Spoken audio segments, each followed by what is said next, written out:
Tarajuli কেৰকজুলি ইণ্ডপুৰ youth ক্লাবৰ শুভ উন্মোচন কৰে বিধায়ক ডক্টৰ অমিয় কুমাৰ ভূঞাই। বিহপুৰীয়া বিধানসভা সমষ্টিৰ অন্তৰ্গত নতুনকৈ সৃষ্টি হোৱা দুৰপাং গৰুবন্ধা গাঁও পঞ্চায়তৰ কেৰকজুলিত ইণ্ডপুৰ ইউথ ক্লাবৰ আজি শুভ উন্মোচন কৰে বিধায়ক ডক্টৰ অমিয় কুমাৰ ভূঞাই।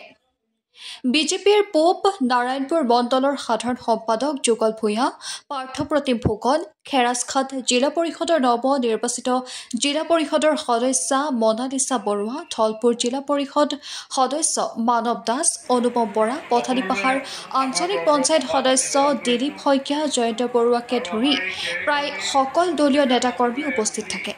উল্লেখযোগ্য যে ইণ্ডপুৰ ইউথ ক্লাব তথা ইণ্ডপুৰলৈ উন্নয়ন সাধনৰ বাবে ৫ লাখ টকা অনুদান আগবঢ়ায় বিধায়কগৰাকীয়ে।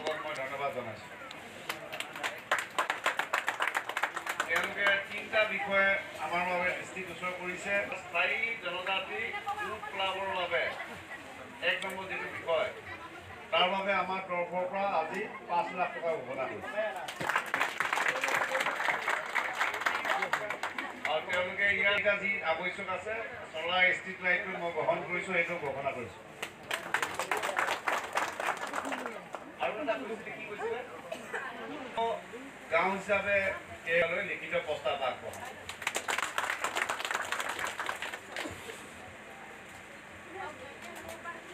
এতিয়া মই জানিব বিচাৰিছোঁ ইয়াত থকা কোনে কোনে অৰুণোদয় নাই পোৱা।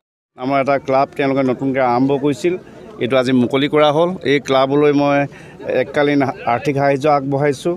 ইয়ালৈ যি চেনিটেশ্যন ব্যৱস্থা, এখন দৈনিক বজাত চেনিটেশ্যন ব্যৱস্থা আগবঢ়ালোঁ। ইয়ালৈ চলাৰ লাইটিং আগবঢ়ালোঁ, যাতে এইডোখৰ উজ্বলি থাকে, ঠাইডোখৰ ধুনীয়া হৈ থাকে।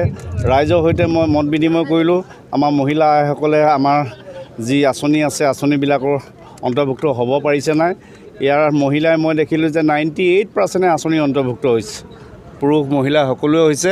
আমাৰ সীমান্তত আমি সবল ৰূপত যাতে আমি সমন্বয় কৰিব পাৰোঁ, সম্প্ৰীতি কৰিব পাৰোঁ, আৰু একেলগে আমাৰ নতুন চামক তেওঁলোকক সুন্দৰ ভৱিষ্যতৰ বাবে যাতে আগবঢ়াই দিব পাৰোঁ, তাৰ বাবে আমি আলোচনা কৰিলোঁ। আমি আশাবাদী যে আমি সম্ভৱ হ'লে আহি থকা দিনত আমাৰ কেৰকজুলি ঠাইখনক আদৰ্শ ঠাই হিচাপে গঢ়িবৰ বাবে আমি ৰাইজ হিচাপে আমি আগবাঢ়িম, চৰকাৰলৈ প্ৰস্তাৱ ৰাখিম যাতে এখন ধুনীয়া আদৰ্শ ঠাই হয়।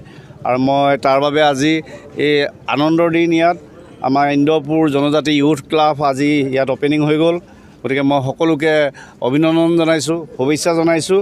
আৰু এই জনজাতি ইউথ ক্লাবে যাতে এই অঞ্চলৰ যাতে সামগ্ৰিক বিকাশ আৰু সজাগতা অনুষ্ঠানবিলাক যাতে আয়োজন কৰি পেলি এই অঞ্চলটোক আগবঢ়ায়, তাৰ বাবে আশা প্ৰকাশ কৰিলোঁ।